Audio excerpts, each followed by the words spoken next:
Tylsää. Mitä mä voisin tehdä? Mitäköhän mä voisin tehdä? No, ainakin eka mä laitan valot päälle. Mitäköhän toi mun pikkuveljenikin tuolla huutaa? Tästä valot päälle. Näin. Noniin. Mun tekee ei ratsastaa, mutta mä voin varmaan sit olla tällä. Ei, kun mä menen tallille. Tai ei ehkä. Nyt on niin myöhä. Mitäköhän täällä on?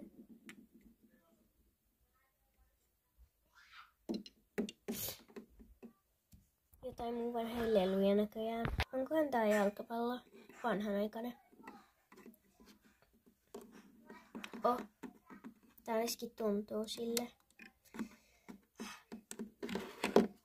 Au.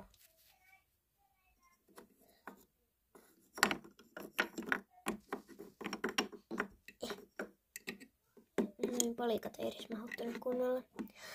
Mä keksin. Mä pyydän... Ketä mä voisin pyytää? Mä pyydän varmaan Alinaa ja Elinaa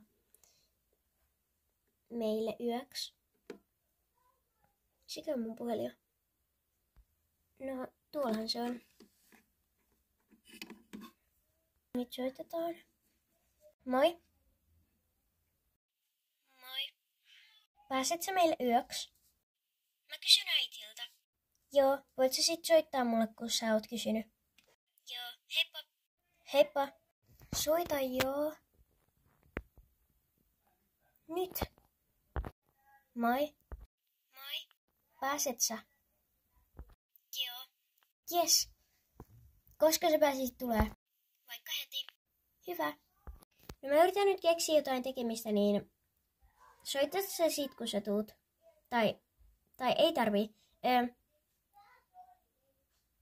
Tuu vaan tänne ja sitten koputa oveen kun sä oot täällä.